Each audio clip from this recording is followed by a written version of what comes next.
Hello everyone, this is Faryal from Better Homes and Gardens Real Estate. Welcome back to my YouTube channel. I hope you're doing amazing. So today I'm going to talk about 5 mistakes that you should avoid when you're thinking of selling your home. But before I get into the details, guys, I just want to say if you're someone who enjoys the content that I share and would like to get weekly updates as I post these videos on a weekly basis, I invite you to subscribe to my channel. Your support is much appreciated. So now let's get into the fun stuff. Number 1 on the list, guys, is not knowing why you're selling. I believe that this is the most important piece of the puzzle, and I always recommend to my clients that, you know what, either if it's just yourself who's thinking of selling your home, or if you have a family, just really sit down one day and dig deeper into this conversation. Ask yourself why you're moving. Is it because you need more space? Is it because you need less space? Is it because you want a different neighborhood, a different lifestyle that you want to live? If you're thinking of moving away from the city, you get the idea. Whatever it is, you really should know before you even think of selling your home. Why do you want to sell your home?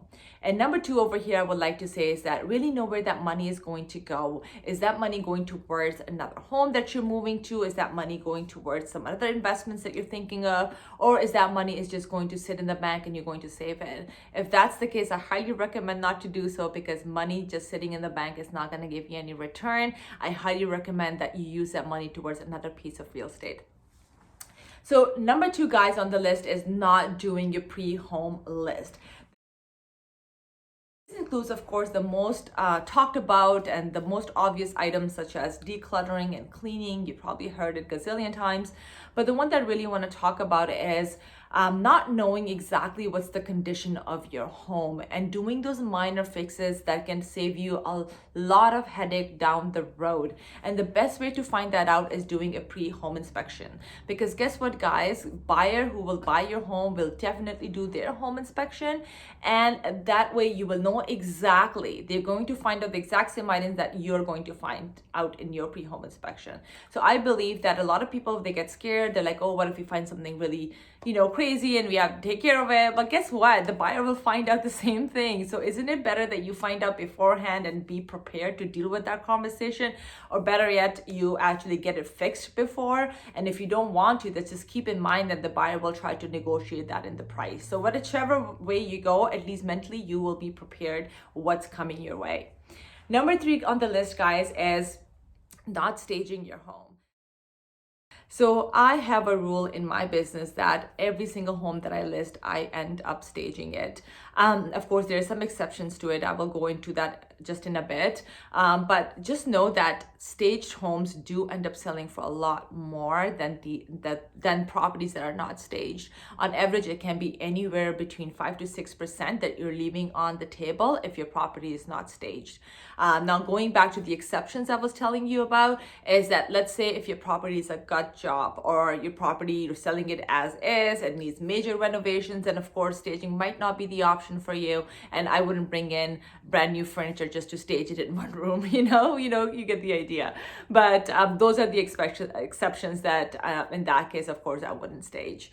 Now, number 4, guys, is the not doing the professional photography and the videography. So think about this. About anywhere between 95 to 99% of the buyers now are looking and searching for properties online. And your property is definitely competing with all the other properties that are on the market. So how do you stand out? Of course, the staging is one that helps you. And then number 2 is how you present it through your pictures and your videos. So a lot of times what I do is I would do lifestyle videos where I will talk about the neighborhood. I will talk about why someone should look into this neighborhood and buy your home. So this is how you capture someone's attention, by doing excellent photography and videography, where people are going and scrolling through different thousands and thousands of properties. Yours does stick out. So the last one on the list, guys, number 5, is not knowing your numbers. As a seller, it's really important for you to know what's going on in your neighborhood, in the area, and in the market. Not necessarily you need to be aware of all the stats, but I'll tell you exactly what you should be thinking of before you're listing your home. So number one is list to sale price ratio. This basically tells you if the properties are selling above the asking price, below the asking price, or they're selling at the asking price. So let's say, for example, if the list to sale price ratio in your neighborhood is about 115%, this means that the properties are selling 15% more than the asking price. And let's say the list to sale price ratio is 95%, which means that the properties are selling below the asking price, about 5% below the asking price. Number two that you should be aware of is months of inventory. How much inventory is out there in the market, and that also gives you a good idea how much competition is out there for you as a seller. Number three, the last one that you should know is days on the market. So this basically tells you how long will it take you on average to sell your property in your neighborhood.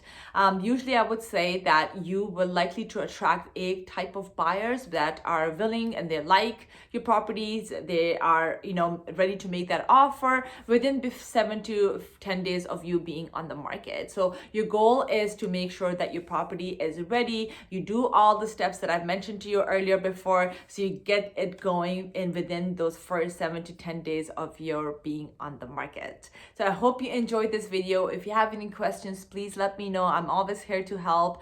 And until next time, have yourself a wonderful day, and remember to be kind to yourself and others.